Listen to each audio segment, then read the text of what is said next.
Y entonces, como la primera pregunta, ¿no?, que nos hacíamos o que nos hacemos era que una reforma energética ¿para quién?, ¿no? Porque, pues según el gobierno, como les decía, era una reforma energética para mejorar, ¿no?, la provisión de energía en México, para favorecer el desarrollo social, el desarrollo económico del país, generar empleo.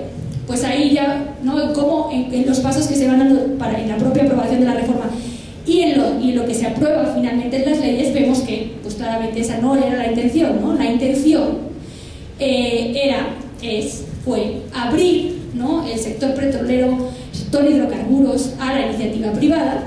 Y además, esto no se hace de cualquier forma, esa apertura viene acompañada de una serie de mecanismos que facilitarían o promoverían que los proyectos puedan operar en los territorios, obviamente aún en contra de la voluntad de las personas que los habitan, y no teniendo en consideración los impactos sociales y ambientales que se tengan.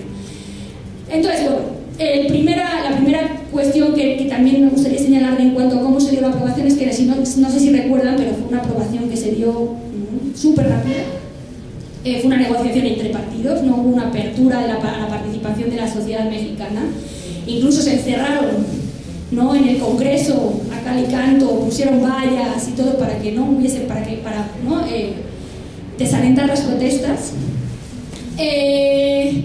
Y además hubo muy poca información realmente, ¿no? Entonces, bueno, esa ya es una. Y luego hemos visto, ¿no?, por las filtraciones que hubo de correos, incluso de Hillary Clinton, que obviamente Estados Unidos y empresas estadounidenses estuvieron detrás del armado de las leyes, lo cual pues solo confirma lo que sospechábamos, porque leyendo las leyes ya empezamos a ver que lo que está detrás son los intereses privados, ¿no? Entonces, si puedes pasar a la siguiente, por favor. Les voy a explicar primero un poco para que sepamos, ¿no?, qué es la fracturación hidráulica. Ya se comentó un poquito en el video que han presentado anteriormente, y que fue, bueno, justamente ese video esa acción se hace durante la aprobación de la reforma energética, cuando se estaba negociando en el Senado. Bueno, cuando ya estaba negociando en el Senado, solo se iba a aprobar. Hicimos una entrega de firmas pidiendo la aprobación de una iniciativa de ley que se presentó para la prohibición de la fracturación hidráulica en el país, como un modo simbólico de señalar esta problemática, no porque pensásemos que esa ley iba a ser aprobada en ese momento, pero creíamos que era importante hacer un precedente y seguir trabajando en ello. Entonces, bueno, ¿cómo funciona la fractura hidráulica? No sé si ven bien el esquema. Digamos que, me voy a acercar. Normalmente las técnicas convencionales de explotación de hidrocarburos lo que hacen es un pozo vertical. No es que no haya fracking en pozos convencionales, pero es muchísimo menos agresivo que el fracking en este tipo de yacimientos no convencionales que ahora les explico. Entonces, normalmente lo que hacen es un pozo vertical, y ahí, ¿no?, normalmente con la presión que ya hay en los yacimientos, los hidrocarburos fluyen, y a veces utilizan algunas técnicas como inyección de gas o inyección de agua para aumentar la presión y que salgan los hidrocarburos. Pero en el caso del fracking, de la fracturación hidráulica no convencional, es muy diferente. ¿Por qué? Porque los hidrocarburos se encuentran, digamos, en este lugar de acá, en esta capa de acá, que son de lo que se denominan hidrocarburos, o sea, son lo que se denominan formaciones de lutitas, y ese es un tipo de formación rocosa que son muy porosas, pero hay muy poca permeabilidad, es decir, los poros no están comunicados entre sí. Entonces los hidrocarburos no pueden fluir de un poro a otro, de un lado de otro de la roca. Entonces, para poder extraer esos hidrocarburos, pues imagínense, están atrapados los hidrocarburos en poros microscópicos en las rocas. No es suficiente con realizar, ¿no?, un pozo vertical, sino que es necesario fracturar esa roca, romperla en miles de pedazos, para que estos hidrocarburos, esos mini poros, se abran y permitan la salida de los hidrocarburos, ¿no? Entonces, ¿cómo se hace esto? Esto se hace a través de la fracturación hidráulica. Una vez que hacen el pozo vertical y llegan, ¿no?, a esta formación que se encuentra entre 1 y 5 kilómetros de profundidad, lo que hacen es una serie de perforaciones horizontales a través de la roca, que atraviesan la roca de esta forma, ¿no? Pueden ser hasta 16 perforaciones en un mismo pozo, ¿no? Y las perforaciones, o sea, son radiales, van así, así, así, así, ¿no?, para todas las direcciones. Y una vez que salen estas perforaciones, inyectan un líquido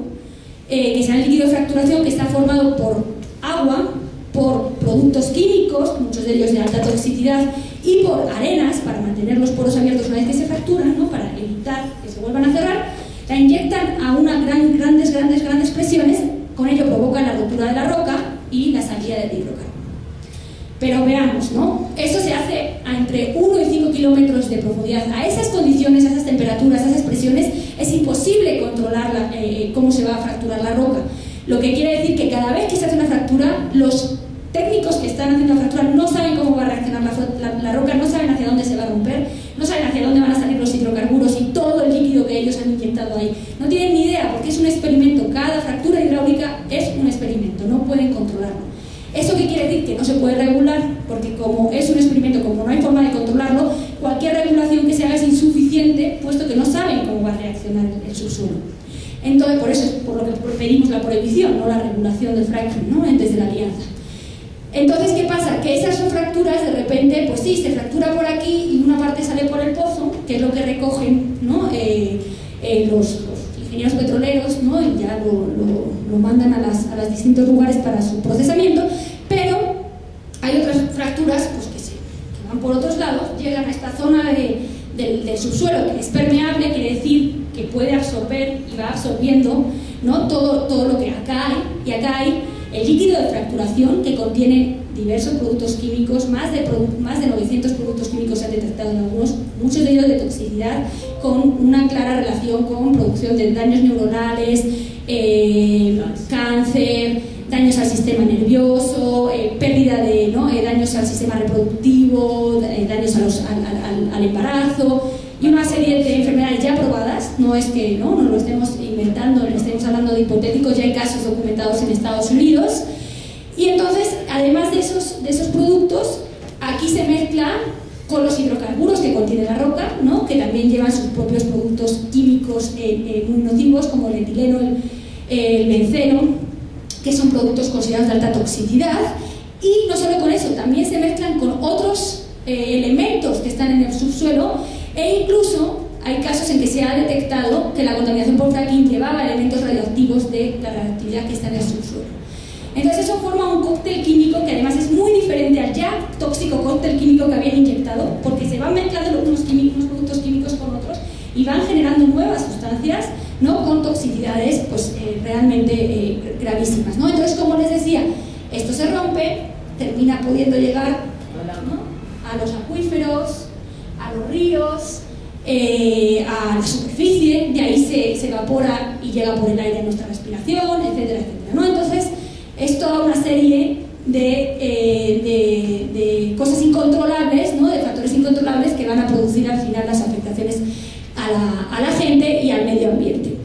Y bueno, no me voy a extender mucho, me quiero contar más lo de la reforma energética, pero igualmente hasta en la forma en que se trata de tratar y en cómo supuestamente se regula la actividad, hay muchos fallos, ¿no? Hay cosas incontrolables, pero también hay muchos fallos y cosas mal hechas que hacen, ¿no? Por ejemplo, una vez que recogen el hidrocarburo, también sale con el hidrocarburo una parte del fluido que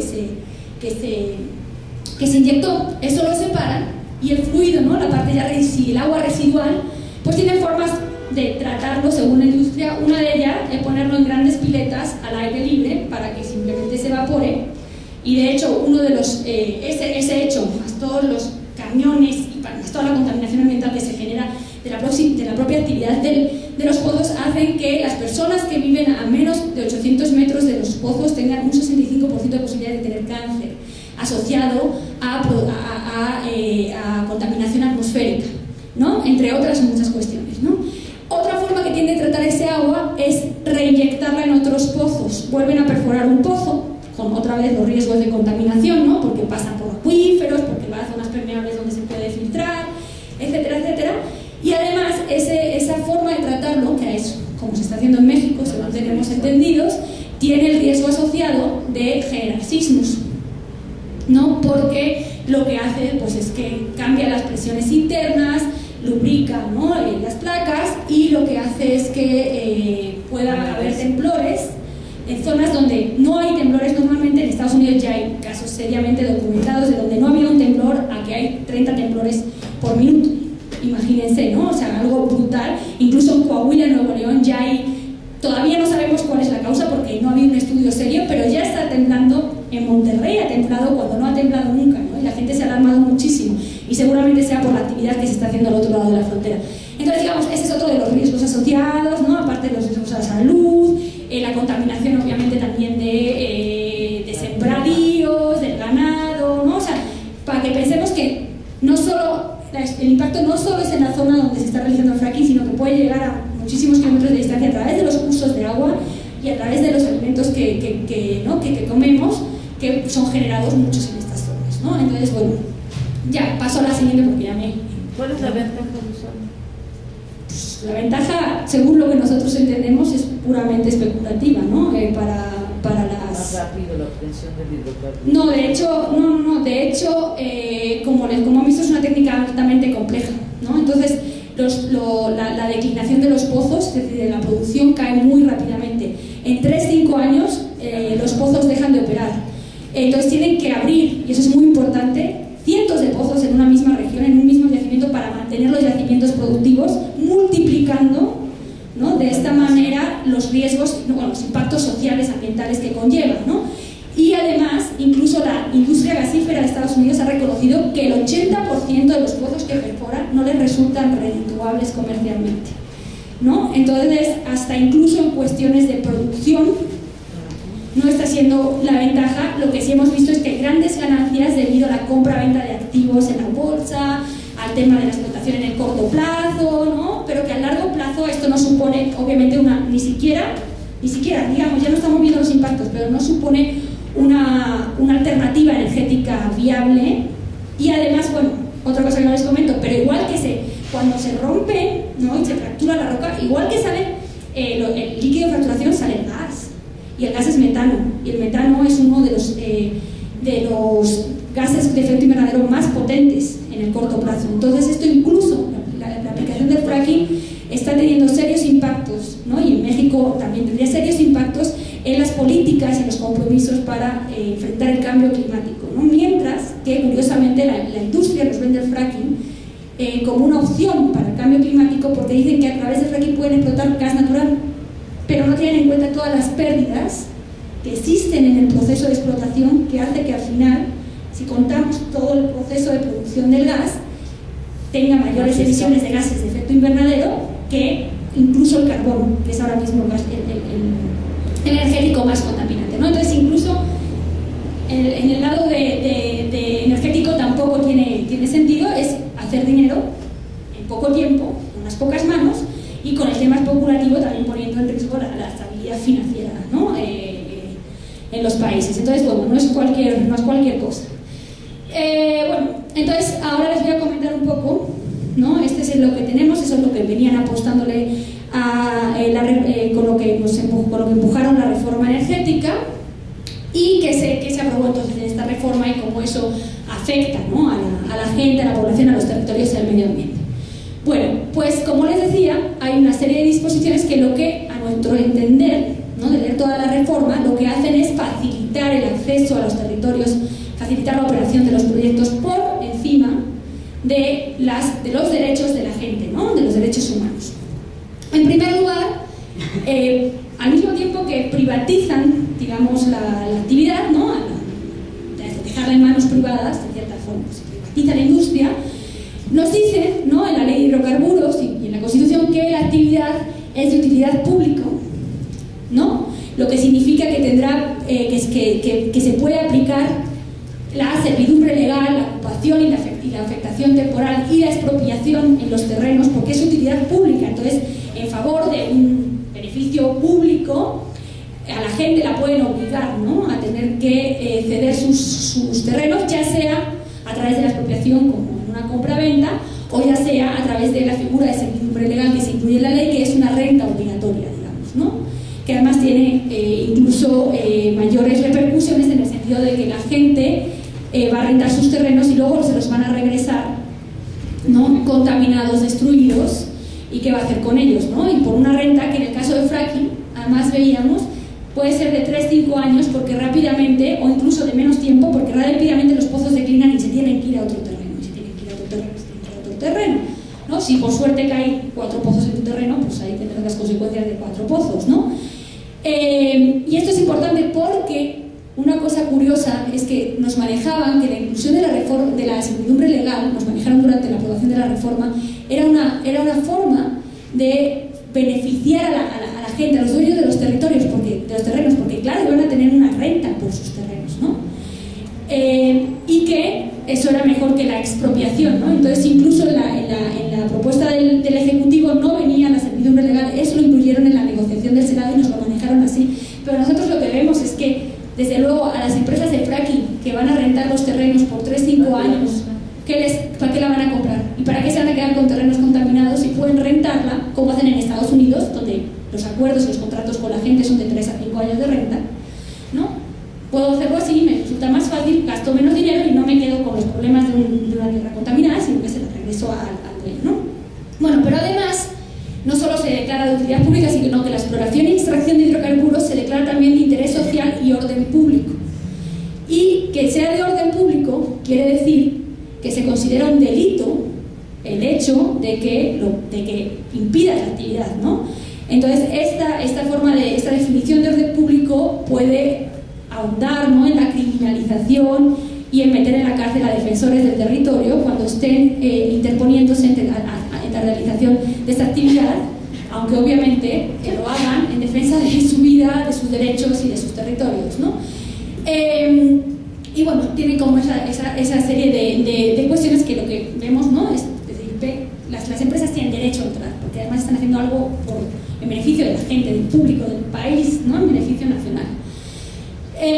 Y bueno, aparte, curiosamente, como también otra cosa de la que dice la ley, es que sí, obviamente cuando hay una servidumbre legal, no, cuando se llega a una negociación, no va a haber una negociación entre privados, primero, las empresas van a estar, grandes monstruos con miles de abogados, van a estar negociando con los campesinos, con los dueños de los terrenos, bueno, y propietarios privados, y ejidatarios, y comunidades, y grandes terratenientes, lo que sea, ¿no? Van a estar negociando, pero digamos más con la gente, van a estar negociando cuánto va a ser lo que les van a pagar a la gente, y el Estado se va a mantener al margen, salvo en el caso que no se llegue a un acuerdo. Si no se llega a un acuerdo, el Estado entonces se mete para declarar una servidumbre legal o una servidumbre administrativa, depende, ¿no? Una servidumbre legal es si la empresa acude a un tribunal, y una servidumbre administrativa es si la empresa acude al Poder Ejecutivo, y entonces el Poder Ejecutivo a través de la Presidencia puede declarar la servidumbre legal, ¿no? Ahí es donde el Estado sí se va a involucrar, ¿no?, en darle a las empresas vía libre para entrar, ¿no? Mientras tanto todo se va a mantener en una negociación. Y además la ley establece, una ley aprobada por el Estado mexicano, que las contraprestaciones, ¿no?, a la hora de que yo negocio contigo para que me rentes tu tierra, se tiene que hacer, o sea, la negociación tiene que estar en función de las necesidades de las empresas. Eso lo dice directamente la ley de hidrocarburos, ¿no? ¿Y esto qué significa en la práctica? ¿O qué creemos que va a significar en la práctica? Si yo necesito como empresa pasar por este trocito de territorio, yo no te voy a pagar si yo estoy afectando más, si yo ahí te corto el paso para ir a recoger agua, o sea, te estoy cortando el riego, o si te estoy cortando tu camino, o las afectaciones alrededor que se tengan, no me importan. Lo que importa es mi necesidad como empresa. Entonces yo te voy a pagar por lo que necesito como empresa, ¿no? Entonces incluso en la contraprestación se está viendo que se está favoreciendo, ¿no? La ley explicita que se favorezcan las empresas en las negociaciones. Y además, aunque sí hay algunos pagos asociados a la producción que haya, ¿no?, y nosotros vemos que esto es como una forma de tratar, ¿no?, una forma cínica de convencer a la gente para que rente sus territorios frente, ¿no?, primero sin información de cómo les va a afectar, y después aunque tengas información diciéndote, no, pero si además, si yo produzco gas o petróleo en este lugar, yo te tengo que dar, según la ley, entre 0.5% y 3% de las utilidades que yo genere. Bien, primero las utilidades es una vez que las empresas descuentan sus costos, y ahí hay una trampa enorme de cómo van a calcular esos costos y qué van a declarar como utilidad, y que el Estado va a venir a las comunidades a decirles, oye, no, realmente no ganaron eso, las empresas ganaron más. Bueno, ahí va a haber un problema de información y de asimetría de información desde ya.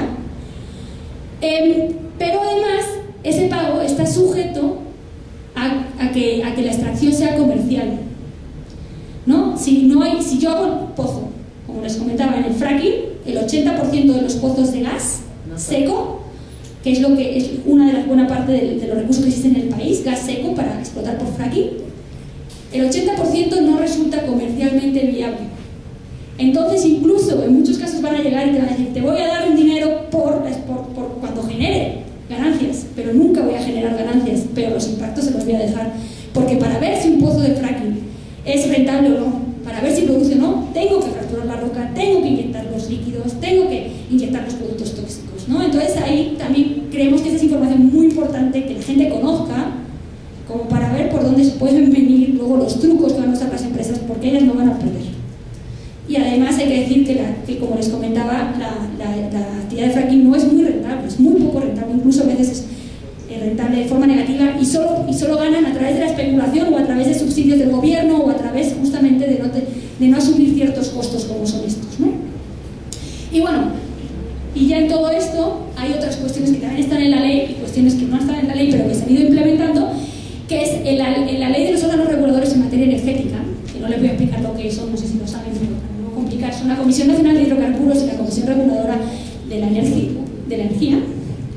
Ellos son, la Comisión Nacional de Hidrocarburos es digamos, un organito que sale medio autónomo, medio con autonomía, pero dependiente de la Secretaría de Energía, y la Secretaría de Energía quien toma las decisiones potentes, que son las que van a dar los contratos, ¿no? Las que abren los procesos de licitación y la que te dice a ti, empresa, tú ganaste, tomas este contrato, ¿no?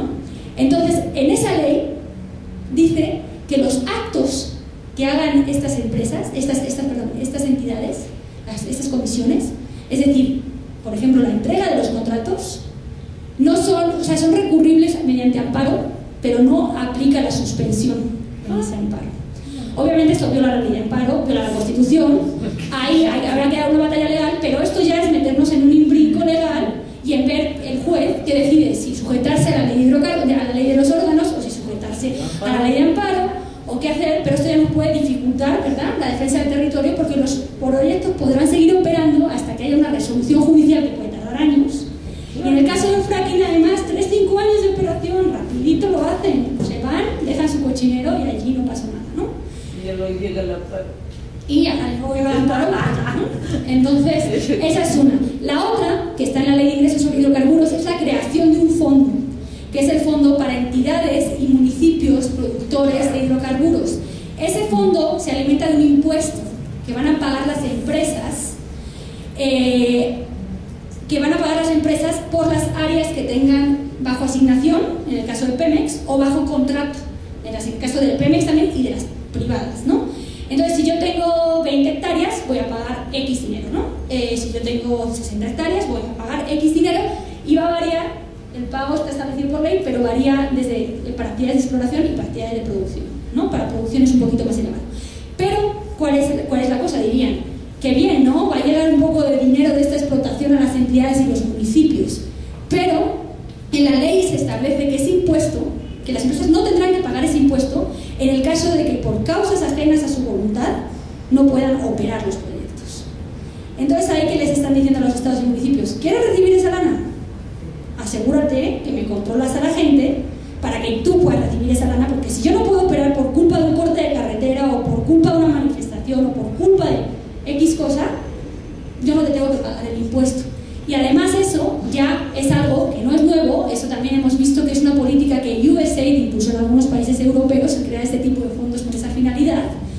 Y además tenemos el caso de México, donde hay una figura llamada tipos y donaciones que Pemex da a los estados y municipios productores de hidrocarburos y que se utiliza por Pemex como una prebenda o como un mecanismo de negociación con los estados y municipios para que les calmen a la gente y les dejen operar, ¿no? Y además, como es de orden público, yo como estado municipio te puedo meter a la gente en la cárcel, ¿no? Entonces, ahí veamos. Y además, no solo eso, 11 días después de la aprobación de las leyes secundarias en agosto de 2014, 11 días después, se crea la Gendarmería. No sé si escucharon hablar. Se crea la Gendarmería y Videgaray, el secretario de Hacienda, ¿no?, conocido además por su limpieza nada corrupto el señor, se fue a Estados Unidos a las reuniones del Banco Mundial y del FMI y le preguntaron, oigan, y ahora con la reforma energética y todo este lío que tienen armado en el país con lo de Ayotzinapa, los desaparecidos, el narco, el crimen organizado, ¿cómo van a asegurar que la reforma energética se pueda implementar? Y él dijo, creamos la gendarmería para eso, ¿no? Y uno de los 3 objetivos de la gendarmería, uno es, ahí sí, atender los problemas con el crimen organizado, uno de ellos. El otro es defender las inversiones ante cualquier actor que las pueda poner en peligro, ¿no? Entonces tenemos un órgano entre la policía castrense, que va a estar en los territorios promoviendo que las empresas puedan operar, ¿no? Que se suman todas estas otras medidas. Entonces eso por la parte del uso del territorio. ¿Qué pasa con la política ambiental? Ya esa era la parte más larga, ahora ya voy a ir más rápido. En la política ambiental, la reforma energética crea una nueva agencia que se llama la Agencia Nacional de Seguridad Industrial y Protección al Ambiente. Esta agencia es un órgano desconcertado de la Semarnat, la Secretaría de Medio Ambiente. Eso quiere decir que estructuralmente depende de la Secretaría de Medio Ambiente, pero que se crea únicamente para atender todos los temas que antes veía la Semarnat y que los veía para todos los megaproyectos, para todos los proyectos de infraestructura. Para el tema de hidrocarburos se va a concentrar en esta agencia. Todos los permisos que antes daba Semarnat y que daban diferentes direcciones y que ya sabíamos que no funcionaban bien, que ya había mucha corrupción, que ya había pocas capacidades de la Semarnat, que ya los proyectos en muchas cosas se aprobaban ambientalmente sin ningún tipo de participación, sin tener en cuenta realmente los impactos sociales y ambientales que tenían, pero que al menos entraban diversos actores, ¿no?, dentro de la Semarnat con diferentes expertices a dar opiniones y a dar permisos. Ahora solo lo va a hacer esta agencia para el caso de hidrocarburos, van a concentrar las funciones, ¿no? Y hay que señalar que además esta agencia no es una Secretaría de Estado, pero su titular va a ser puesto y removido directamente por el presidente de la República. Vamos a tener un órgano sujeto, ¿no?, a un órgano que se supone debería ser un poco más técnico, ¿no?, porque está valorando impactos ambientales. Va a estar sujeto a los vaivenes, no a las decisiones políticas del Ejecutivo Federal, de la cabeza del Ejecutivo Federal, que como sabemos además está impulsando el tema energético, ¿no?, la llegada de estos proyectos. Y bueno, como les decía, además también tiene un problema de ser juez y parte. Pues esta agencia va a concentrar las tareas de regulación, ¿no?, va a concentrar las tareas de evaluación y de otorgación de los permisos ambientales y también de investigación y sanción. Entonces quitan a la Profepa, que ya sabemos, la Profepa no era el gran órgano que funcionaba, pero incluso le restan aún más autonomía a la autoridad ambiental, ¿no? Y entonces todo esto, ¿no?, lo que vemos es que se configura esta agencia como una ventanilla única, donde las empresas solo tienen que ir a esta agencia para pedir los diferentes permisos en materia ambiental que necesitan para operar los proyectos. Entonces eso puede acelerar, ¿no?, puede ayudar a las empresas a obtener los proyectos pues, con menos costos, más rápidamente, etcétera, ¿no? Digo, obviamente mucho hay que hacer, mucho hay que decir, ¿no?, y mucha movilización es lo que para los proyectos. Sabemos que no es necesariamente la Semarnat, pero obviamente esto va como también en la línea de lo que hemos dicho de toda la necesidad de reforma, de facilitar el acceso a los territorios y la operación de los proyectos. ¿Así? Y bueno, política social que establecen varias organizaciones. Ha sido como una demanda, yo creo, más o menos generalizada, de que muchas veces las evaluaciones de impacto ambiental que les comentaba antes no incorporaban aspectos sociales en muchos casos, ¿no?, como que se trataban de reducir a lo meramente ambiental sin tener en cuenta, o sea, por ejemplo, daño una zona de biodiversidad, un bosque, daño un bosque.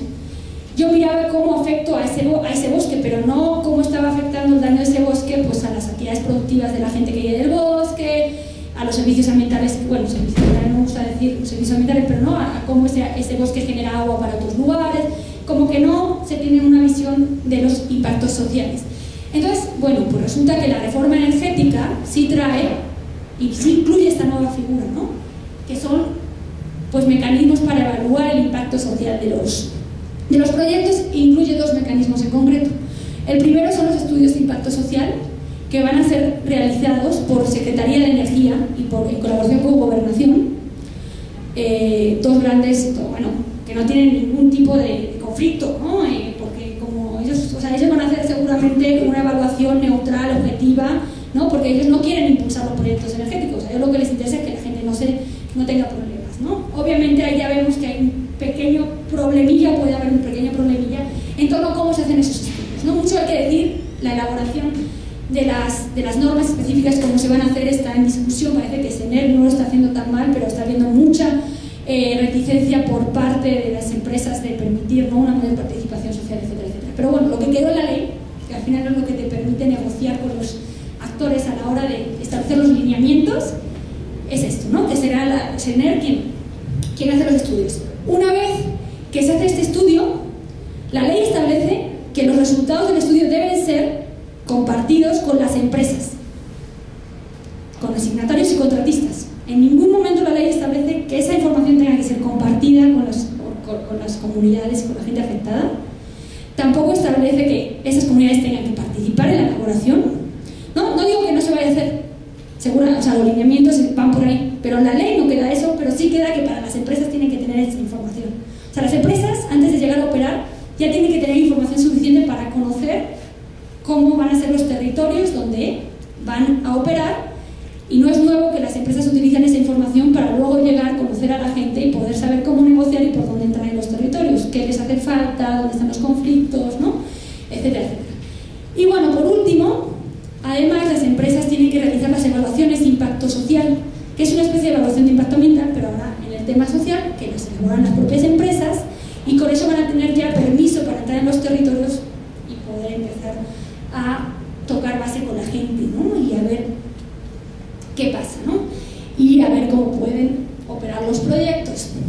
Y bueno, como les decía, no tienen, son sin participación, no se establece que haya información para la gente, y además no tienen carácter vinculante, aunque ella parezca el daño más grande del mundo para la comunidad que vive afectada, se va a desaparecer porque no la van a mover, o sea, es meramente procedimental al final, ¿no?, porque no tiene carácter vinculante, y las decisiones la toma la Secretaría de Energía, que es quien va a promover los proyectos. Y bueno, en el tema de pueblos indígenas, digo, y ahí también se me olvidó mencionar un poco el tema de comunidades campesinas y ejidales. Sí, la ley establece como algunas protecciones adicionales, ¿no? Por ejemplo, la ley de hidrocarburos establece el derecho a la consulta y incluso el consentimiento libre, previo e informado, según, ¿no?, el convenio 169 de la OIT. Pero igual, el hecho de que tengamos que la actividad de utilidad pública y que al final el Estado te puede imponer una servidumbre legal o la expropiación, hace que, y además porque ya vemos cómo se está implementando en algunos lugares, ¿no?, como este modelo que quieren lanzar a través del Istmo de Tehuantepec, ¿no?, donde están viendo esta consulta que ya pues ya ha sido aprobada, y las comunidades han dicho que no, porque no se ha hecho de forma adecuada, se convierte en un procedimiento, porque al final no necesito el consentimiento de la gente, al final yo puedo imponer los proyectos, ¿no? Entonces sí quiero decir que estoy haciendo algo, pero al final no es vinculante, ¿no? Y además, pues dice, y eso pasa también con ejidos y comunidades, hay algunas disposiciones específicas, ¿no?, que están relacionadas con los derechos que otorga la ley agraria, pero que efectivamente, pues al final termina se puede imponer una servidumbre legal, ¿no? Y bueno, además, como para ver por dónde llevan los tiros, aparte de la fracasada consulta en el Istmo de Tehuantepec, podemos ver que, pese a que hay disposiciones que obviamente afectan a los pueblos indígenas en las leyes, esas leyes no fueron consultadas cuando el mismo convenio 169 de la OIT determina que cualquier medida legislativa que afecte potencialmente a los pueblos indígenas debe ser consultada. Pues no, tampoco se consultó, no se consultó con nadie, ¿no?, tampoco con los pueblos indígenas del país. Y también tenemos que la ronda 0, que son la ronda en que se entregaron las asignaciones a pymes para operar, no hubo ningún tipo de consulta. Y ahora Omar va a hablar más de la ronda 1, que ya se han entregado, ¿no?, diferentes campos. Dentro de las dos primeras licitaciones de la ronda 1 tampoco se ha llevado ningún tipo de consulta indígena. Y además, decirles también que los estudios de evaluación de impacto social se supone que se deben de hacer antes de abrir las licitaciones. Ya han abierto 2 licitaciones, ya han entregado contratos en 2 licitaciones, y no han hecho los estudios de impacto social. ¿Y saben cuál es la argumentación? Porque hemos hecho solicitudes de información y porque hemos hablado con la persona de gobierno, que son proyectos en aguas someras y que allí pues no vive gente. Entonces, ¿para qué van a hacer un impacto social? Yo creo que no saben que Pemex lleva no sé cuántos años en conflicto con pescadores, por ejemplo, por decir solo, ¿no?, una de las comunidades afectadas, precisamente porque las plataformas y las actividades en aguas someras les afecta gravemente, ¿no? Entonces, bueno, creo que ya terminé. Ah, no, perdón, política fiscal. Bueno, digamos que así están las cosas, ¿no? Entonces, el último tema que me gustaría tocar, y no voy a profundizar tampoco, pero que es muy importante y que pocas veces lo visibilizamos, es el tema de la política fiscal. Porque ahora bien, la entrada de nuevos actores, o sea, antes solo operaba Pemex, ¿no? Digamos, tenía contratos con empresas privadas, ¿no?, contratos de servicios, había mucha corrupción, se perdía mucho dinero, todo lo que quieran, pero 35% de los ingresos del sector público, es decir, 1 de cada 3 pesos que iban al presupuesto y que financiaban servicios públicos, profesores, salud, infraestructura, bla, bla, bla, todo lo que quieran que pueda beneficiar a la gente, 1 de cada 3 pesos provenía de la explotación del petróleo. Y esto se debía a que Pemex, ¿no?, pagaba, era la única que pagaba y tenía un régimen fiscal, o sea, unas obligaciones de pago de derechos muy elevadas, que estaba bien porque justamente se suponía que, aunque tiene sus riesgos, pero se suponía que la explotación de los hidrocarburos era para beneficio, ¿no?, común. No estoy hablando de los impactos, ahora estoy hablando de esta idea más general.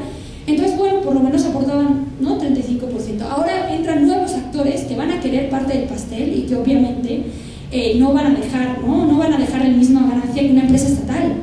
Una paraestatal, ni siquiera una empresa, era una entidad paraestatal, era parte del gobierno, ¿no? Entonces, por ahí entran las empresas y aparte, que también es muy curioso y que también es parte de cómo facilitan la operación y cómo la idea de favorecer que el enriquecimiento y la operación de los proyectos, es que lo que tengan que pagar las empresas no está definido en la ley. O sea, no hay, pues si yo exploto y gano tanto dinero tengo que pagar tanto por ciento, ¿no? No, eso se define por Hacienda en cada contrato específico. Y ahora les va a contar Omar, yo creo, que justamente ha habido ajustes entre la ronda 1 y la ronda, o sea, entre la primera fase de la ronda 1 y la segunda fase, porque las empresas se quejaban de que había sido muy oneroso el régimen fiscal aplicado en la primera.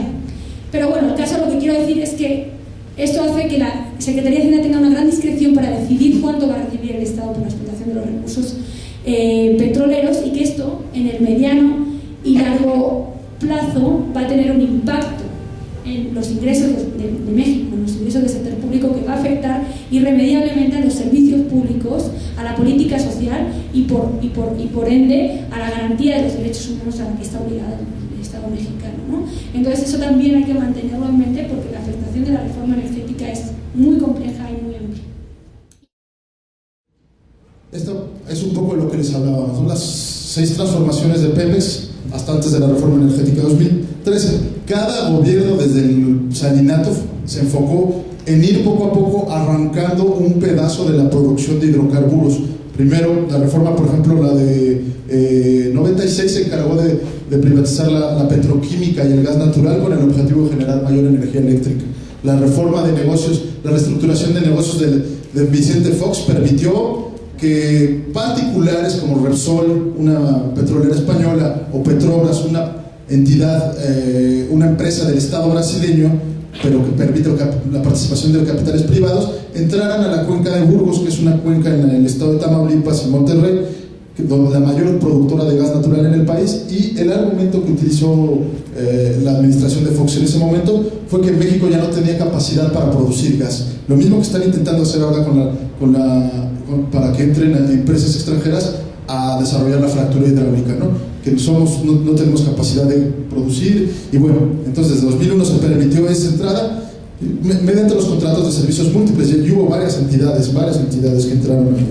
Bueno, entonces, en un periodo, hasta antes de la reforma energética, la estructura de negocios de petróleos mexicanos básicamente era esta, ¿no? Pemex, organismos subsidiarios, empresas productivas subsidiarias, empresas surgidas de un convenio conjunto, por ejemplo, con Petrobras o con Shell y Pemex, y empresas asociadas. ¿Qué es una empresa asociada? Pues una empresa en la que Petróleos Mexicanos quizás no tenía la mayoría, o que estaba constituida en el extranjero, pero que se asociaba en su estructura de negocios.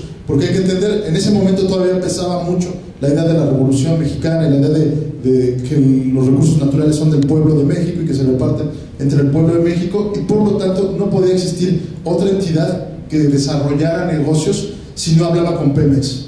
Así vivimos 24 años, ¿no?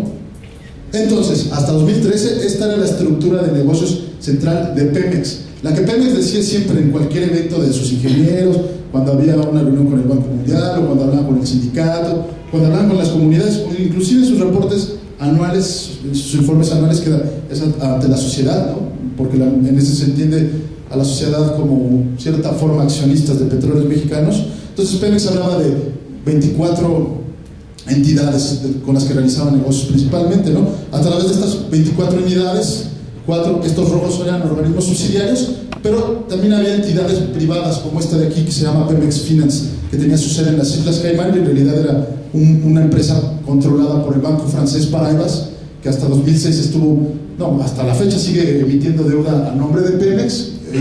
Esta empresa se encarga de decir, préstame dinero que yo te pago con la producción de allá de los mexicanos, ¿no? De Pemex, pero es una entidad privada de la cual Pemex no posee nada de acciones, ¿no? La Auditoría Superior de la Federación lo ha reiterado desde 2006. Pemex no tiene, ni el Estado mexicano, una sola acción de Pemex Finance, y Pemex Finance es el vehículo a través del cual Pemex está emitiendo deuda, y la deuda es la producción de hidrocarburos de los mexicanos. No puede pasar esto. Es lo que decía desde 2006 hasta la última auditoría de 2013, la Auditoría Superior de la Federación.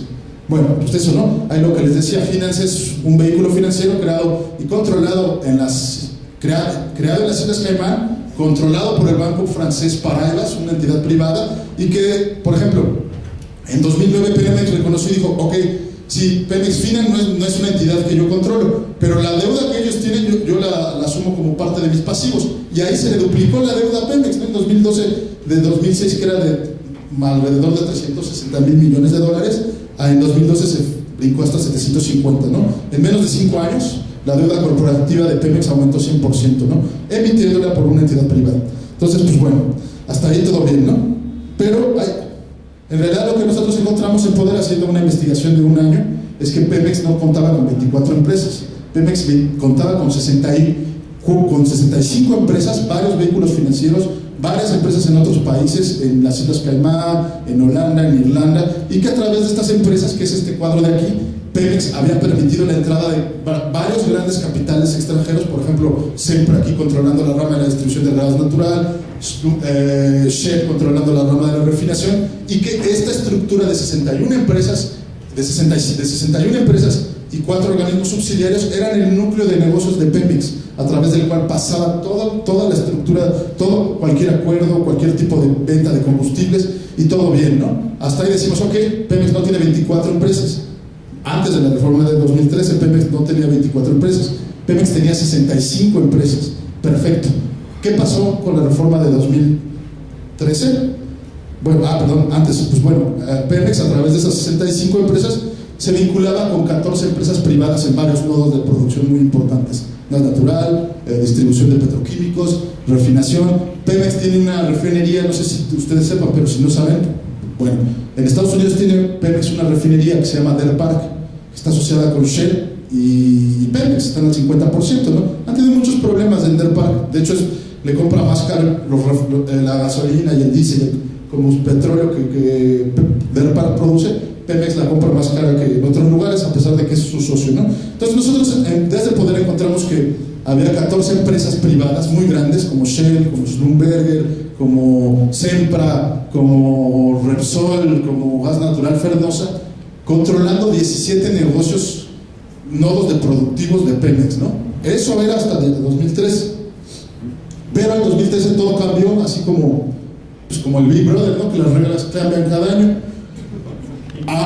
Si bien nosotros habíamos hablado y que Pemex mantuvo una estructura de negocios conformado por 4 entidades principales, y que en un periodo de 24 años esa estructura de negocios se refinó hasta obtener 65 unidades, 65 empresas, lo que hicieron en octubre y noviembre de 2013, el Consejo de Administración de Pemex aprobó una reestructuración de negocios, y en la cual desapareció 2 organismos subsidiarios que eran Pemex Refinación. Bueno, desapareció 2 y creó dos nuevos, y dejó dos que ahora se llaman exploración y producción y transformación e industria, y creó otras empresas, ¿no? Entonces, lo que Pemex hizo fue que alteró diametralmente la estructura de negocios como venía operando desde 24 años atrás. Esta estructura de negocios, pues como lo dijo ya Aroa, era encargada de generar alrededor de uno de los 3 pesos en gasto público, ¿no?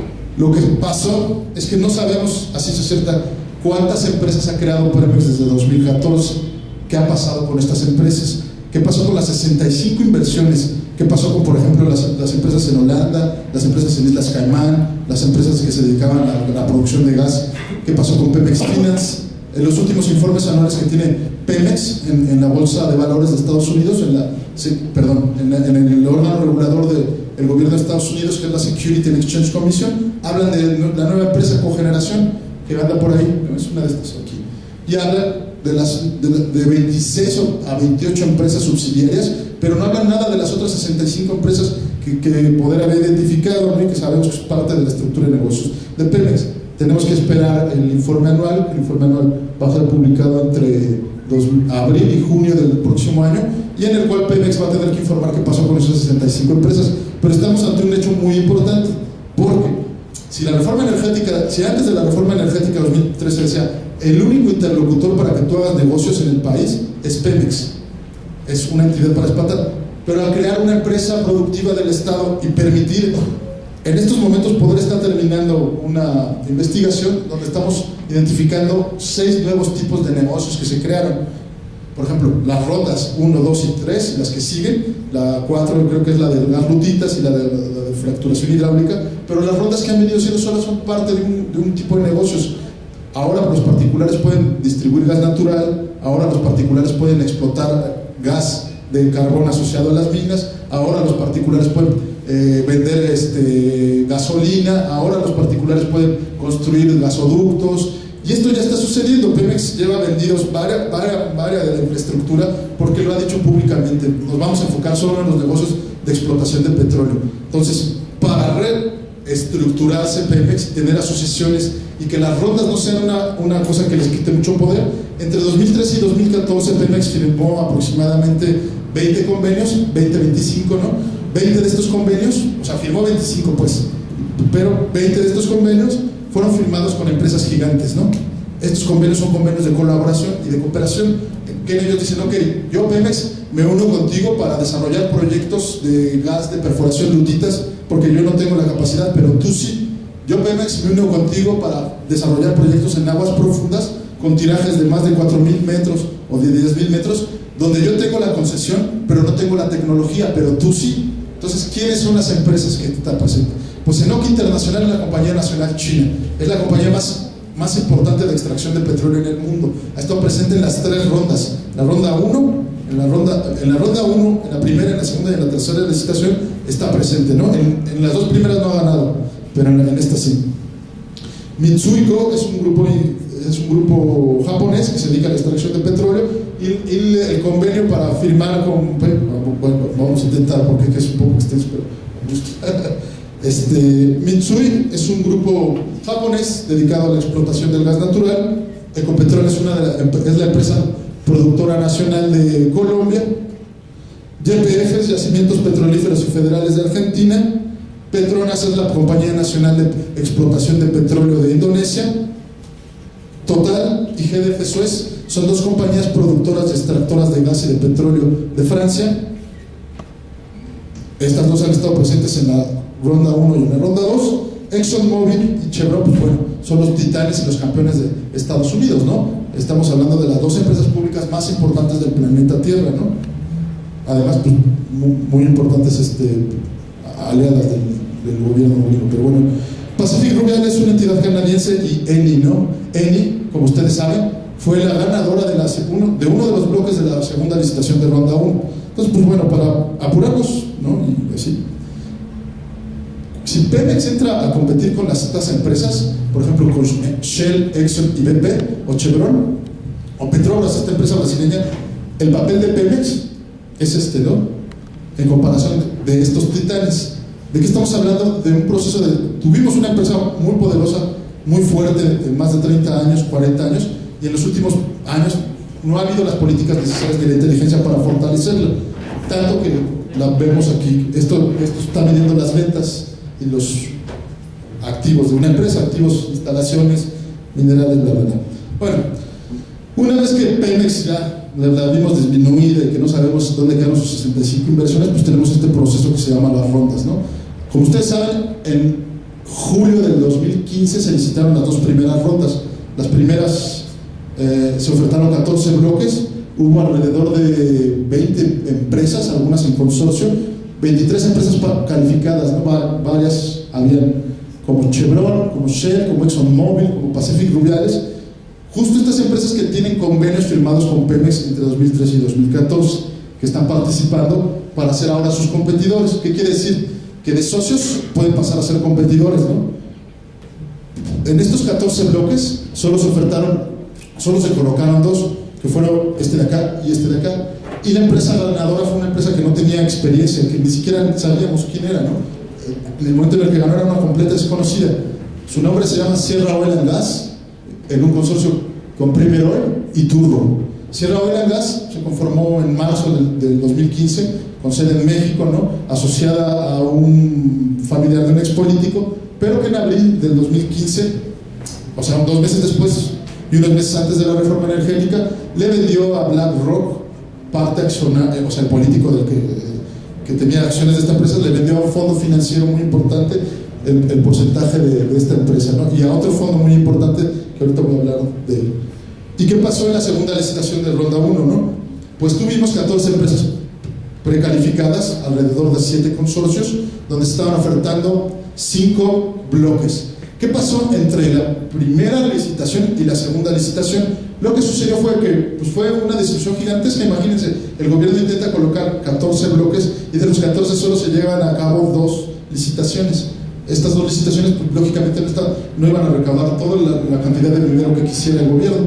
¿Qué pasó con esto? Pues en la segunda licitación el gobierno comenzó a rebajar los requisitos. Por ejemplo, el requisito de utilidad operativa que le tocaba al Estado lo rebajó del 40 al 30%. También le permitió a las empresas que no solo se encargaran de extraer petróleo, sino de explorar. Antes, en la primera licitación, no había permitido esto. Y empezó así a rebajar una serie de cosas. Y esto no es una cuestión que yo lo diga, ¿no? Si ustedes entran a la página de internet de la Ronda 1 y le ponen en Ronda 2 y ven los criterios, ahí mismo lo dice. Y reconocen, debido a la baja participación que tuvo la primera licitación de Ronda 1, vamos a rebajar los siguientes criterios. Rebajaron muchísimos. Un criterio importante que rebajaron fue precisamente a las empresas cuando ganadoras de un contrato, cuando les daban a firmar el contrato, les decía el Estado: tienes 2 meses o 90 días para entregar un estudio de impacto social sobre qué es lo que va a pasar con tu extracción de petróleo en este territorio. Pues lo que pasó fue que, por ejemplo, la cantidad de tiempo el Estado la omitió, ¿no? Y dijo: ya, no, así tú no me entregues el impacto social. No es necesario, a ese nivel llegamos, ¿no? Porque quizás estuvieron valorando que, como se explotaba en aguas someras, pues no iba a generar impacto social. Pero eso es una estupidez, ¿no? Acuérdense lo que pasó en 2010 con BP British Petroleum, el desastre de Deepwater Horizon, que fue el mayor desastre de derrame de crudo de toda la historia del planeta Tierra, ¿no? Que contaminó un montón de peces y pescadores. Entonces, ¿qué pasó? Bueno, pues ya, aquí tenemos la segunda licitación. Calificaron 16 empresas, entre ellas Chevron, Total de Italia y Shell. Pero la que se llevó, la que fue la ganadora, fue esta empresa que se llama Eni SpA. Eni es la compañía nacional de Italia, exportadora de petróleo, que bueno, en 2015 fue acusada de corrupción y tráfico de influencias en Nigeria, de una concesión para explotar petróleo que tenía con Shell. Por este hecho, inclusive les congelaron en Suiza y en Inglaterra $190 millones a Shell y a Eni, acusándolas, tanto el gobierno de Nigeria como los gobiernos de Inglaterra y de Suiza, acusándolas de tráfico de influencias, crimen organizado, lavado de dinero, y quitándoles la concesión del bloque nigeriano. Entonces, Eni, esta italiana que está acusada en la actual de corrupción, ganó uno de los bloques. Las otras 2 ganadoras fueron una muy interesante, que se llama Pan American Energy y EP Hidrocarburos. Pan American Energy es la subsidiaria Argentina, con sede en Argentina, de British Petroleum. British Petroleum, pues como les dije, ¿no? Es la principal empresa que ocasionó el mayor desastre ambiental en la historia de hidrocarburos, el de Deepwater Horizon. Pero no solo eso, en 2015 British Petroleum fue acusada en Londres, en mayo apenas, por un líder sindical colombiano que dijo que el tiempo que estuvo operando esta empresa de 2006 a 2010 se encargó de contratar a grupos paramilitares para desaparecer y asesinar tanto campesinos como miembros de comunidades opositores a sus proyectos. Llegó un punto que fue tan importante la declaración de este líder sindical que intentaron contactar a uno de los paramilitares que accedió a dar una declaración pública. Uno de los paramilitares que había participado en el secuestro de este líder sindical afirmó: sí, a nosotros nos pagaba British Petroleum 100 millones de pesos mensuales colombianos por desaparecer a cualquier opositor. Pero no solo eso, ¿no? British Petroleum también está acusada de un caso similar en Turquía, de otro caso similar en Indonesia, en un proyecto gasífero que exporta gas a México, y está acusada de prácticas de corrupción en Estados Unidos por el episodio de Deepwater Horizon. Tribunales federales de Estados Unidos tuvieron que contratar a un exdirector del FBI para que comenzara a investigar a British Petroleum, porque llegaron a la conclusión de que había elementos para que ellos pensaran que British ya no quería pagar las multas por remediación ambiental y remediación social de este accidente, y contrataron a este investigador del FBI, y entonces el caso sigue, ¿no? Pero esto se confirmó en 2014 y en 2015, cuando British Petroleum comenzó a demandar en varias cortes federales de Estados Unidos parar los pagos por remediación ambiental, argumentando que ya había hecho suficientes pagos y que la contaminación de 2010 ya se había subsanado. Entonces, a ese grado estamos tratando con uno de los ganadores de la segunda licitación de Ronda 2. El otro consorcio es EP Hidrocarburos. EP Hidrocarburos es una parte de ¿cómo decirlo? Que es complejo, pero bueno.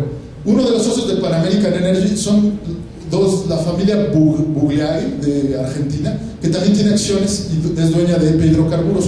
O sea, British Petroleum está entrando a través de varios socios a operar pozos en México, pero quizás eso no es lo más interesante, ¿no?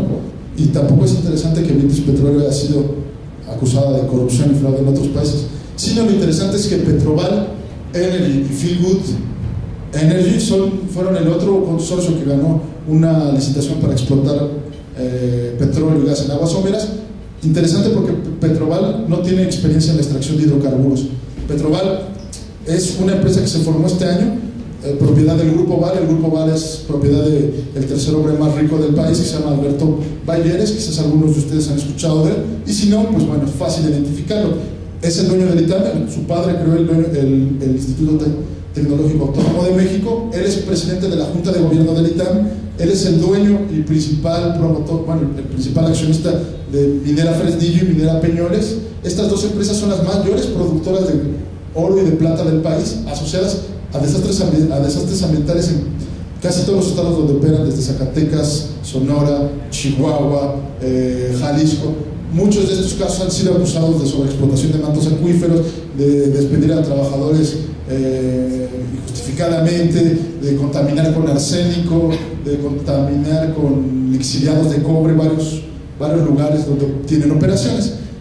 Y eso es lo interesante, ¿no? Porque además de que Alberto Villares es dueño del ITAM, lo interesante aquí es que sucede que cuando se conformó el Fondo Mexicano del Petróleo, que fue una de las instituciones que se crearon para apoyar la reforma energética, que es una institución ahí que va a distribuir según los ingresos del petróleo de todas las entidades que operen, incluyendo Pemex y privadas, uno de los consejeros independientes que tiene que velar por cómo se desempeñan o cómo se gastan estos dineros públicos era Arturo Pérez Hernández.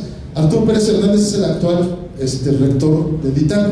Él fue nombrado por el Senado en noviembre del año pasado como un consejero independiente, pero fue tanto el clamor de los distintos grupos en el Senado y en la Cámara de Diputados hablando de un conflicto de intereses y hablando de que justo cómo era posible que el rector actual del ITAM estuviera ligado a una institución del gobierno y que Petroval intentara ahora tener una de las concesiones mineras que el señor tuvo que renunciar, ¿no? Entonces, esto habla de la asimetría de información que existe en las actuales instituciones del gobierno mexicano. Y los flacos mecanismos de regulación tanto social como ambiental, ¿no? Pero eso no es lo más interesante, bueno, desde mi punto de vista. El socio de Petroval para explotar uno de los campos se llama Feel Good Energy. Feel Good Energy es una subsidiaria de River Stone Energy.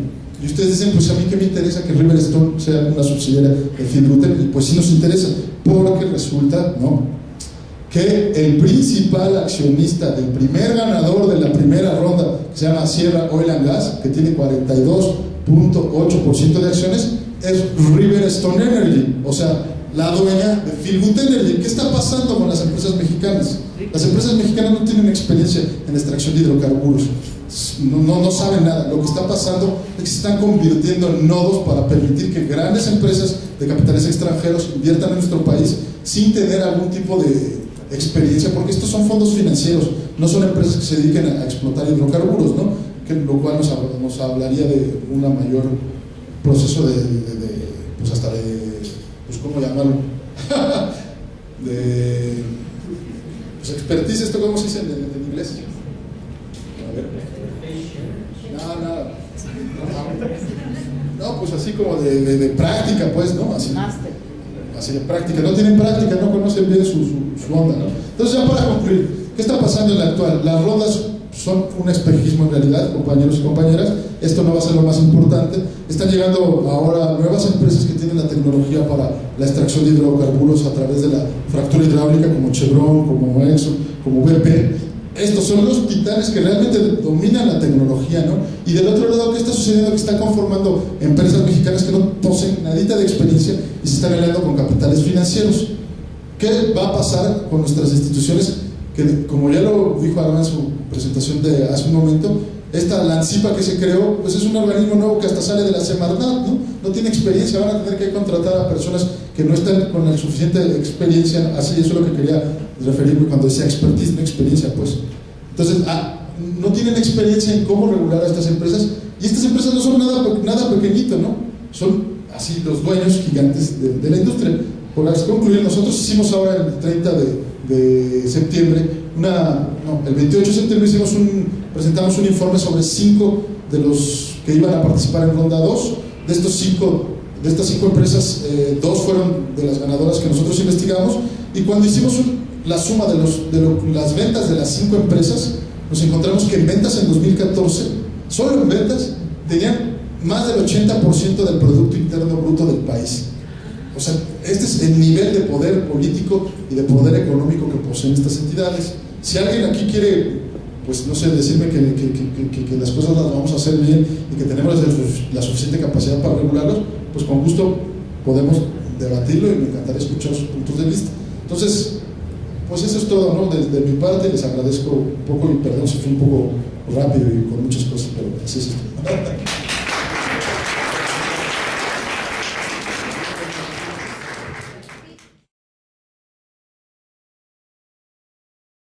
Entendidos, tiene el riesgo asociado de generar sismos, ¿no? Porque lo que hace, pues, es que cambia las presiones internas, lubrica, ¿no?, las placas, y lo que hace es que pueda haber temblores en zonas donde no hay temblores. Normalmente en Estados Unidos ya hay casos seriamente documentados de donde no había un temblor a que hay 30 temblores por minuto.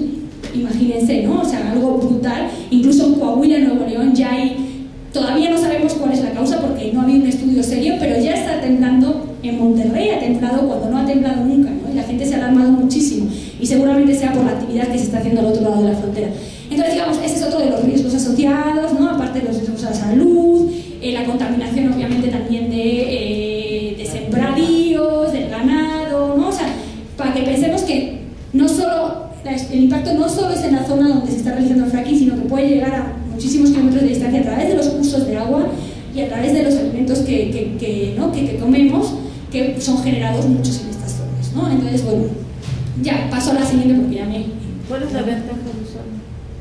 Pues, la ventaja, según lo que nosotros entendemos, es puramente especulativa, ¿no? Para las... Más rápido la obtención del hidrocarburo. No, de hecho, como han visto, es una técnica altamente compleja, ¿no? Entonces, la declinación de los pozos, es decir, de la producción, cae muy rápidamente. En 3-5 años los pozos dejan de operar.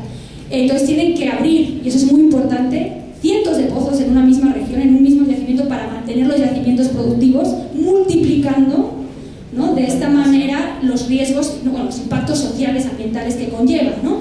Y además, incluso la industria gasífera de Estados Unidos ha reconocido que el 80% de los pozos que perforan no les resultan redituables comercialmente, ¿no? Entonces, hasta incluso en cuestiones de producción no está siendo la ventaja. Lo que sí hemos visto es que hay grandes ganancias debido a la compra-venta de activos en la bolsa, al tema de la explotación en el corto plazo, ¿no? Pero que a largo plazo esto no supone, obviamente, ni siquiera, digamos, ya no estamos viendo los impactos, pero no supone una alternativa energética viable. Y además, bueno, otra cosa. Bueno, y entonces como la primera pregunta, ¿no? que nos hacíamos o que nos hacemos era que una reforma energética ¿para quién? ¿No? Porque pues según el gobierno, como les decía, era una reforma energética para mejorar, ¿no? la provisión de energía en México, para favorecer el desarrollo social, el desarrollo económico del país, generar empleo. Pues ahí ya, ¿no? Como en los pasos que se van dando en la propia aprobación de la reforma y en lo que se aprueba finalmente en las leyes, vemos que pues claramente esa no era la intención, ¿no? La intención fue abrir, ¿no? el sector petrolero, sector hidrocarburos a la iniciativa privada. Y además, esto no se hace de cualquier forma, esa apertura viene acompañada de una serie de mecanismos que facilitarían o promoverían que los proyectos puedan operar en los territorios, obviamente aún en contra de la voluntad de las personas que los habitan, y no teniendo en consideración los impactos sociales y ambientales que se tengan. Entonces, bueno, la primera cuestión que también me gustaría señalar en cuanto a cómo se dio la aprobación es que, no sé si recuerdan, pero fue una aprobación que se dio súper rápida. Fue una negociación entre partidos, no hubo una apertura a la participación de la sociedad mexicana. Incluso se encerraron, ¿no? en el Congreso a cal y canto, pusieron vallas y todo para que no hubiese, para desalentar las protestas. Y además hubo muy poca información realmente, ¿no? Entonces, bueno, esa ya es una. Y luego hemos visto, ¿no? por las filtraciones que hubo de correos, incluso de Hillary Clinton, que obviamente Estados Unidos y empresas estadounidenses estuvieron detrás del armado de las leyes, lo cual pues solo confirma lo que sospechábamos, porque leyendo las leyes ya empezamos a ver que lo que está detrás son los intereses privados, ¿no? Entonces, si puedes pasar a la siguiente, por favor. Les voy a explicar primero un poco para que sepamos, ¿no? qué es la fracturación hidráulica. Ya se comentó un poquito en el video que han presentado anteriormente, y que fue, bueno, justamente ese video esa acción se hace durante la aprobación de la reforma energética, cuando se estaba negociando en el Senado. Bueno, cuando ya estaba negociando en el Senado, solo se iba a aprobar. Hicimos una entrega de firmas pidiendo la aprobación de una iniciativa de ley que se presentó para la prohibición de la fracturación hidráulica en el país, como un modo simbólico de señalar esta problemática, no porque pensásemos que esa ley iba a ser aprobada en ese momento, pero creíamos que era importante hacer un precedente y seguir trabajando en ello. Entonces, bueno, ¿cómo funciona la fractura hidráulica? No sé si ven bien el esquema. Digamos que, me voy a acercar. Normalmente las técnicas convencionales de explotación de hidrocarburos lo que hacen es un pozo vertical.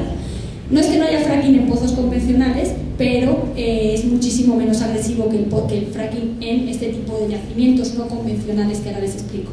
Entonces, normalmente lo que hacen es un pozo vertical, y ahí, ¿no?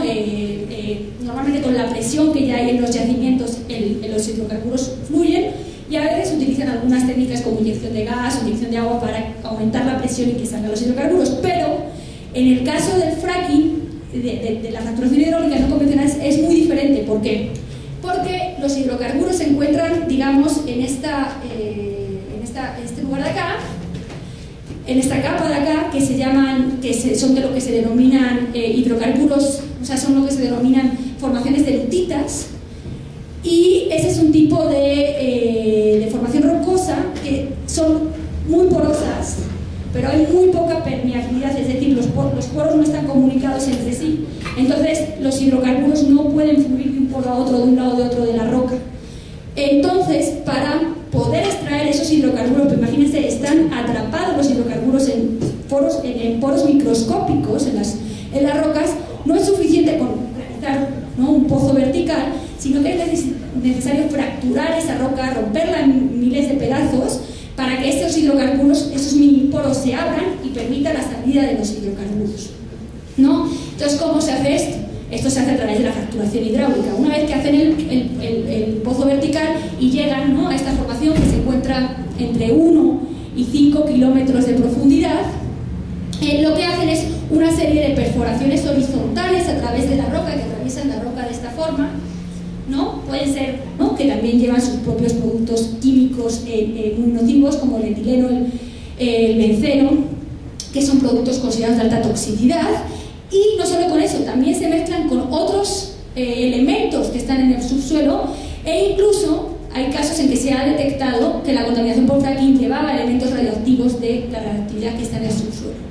Entonces eso forma un cóctel químico que además es muy diferente al ya tóxico cóctel químico que habían inyectado, porque se van mezclando unos productos químicos con otros y van generando nuevas sustancias, ¿no?, con toxicidades pues, realmente gravísimas, ¿no? Entonces, como les decía, esto se rompe, termina pudiendo llegar, ¿no?, a los acuíferos, a los ríos, a la superficie, de ahí se evapora y llega por el aire a nuestra respiración, etcétera, etcétera, ¿no? Entonces, es toda una serie de cosas incontrolables, ¿no?, de factores incontrolables que van a producir al final las afectaciones a la gente y al medio ambiente.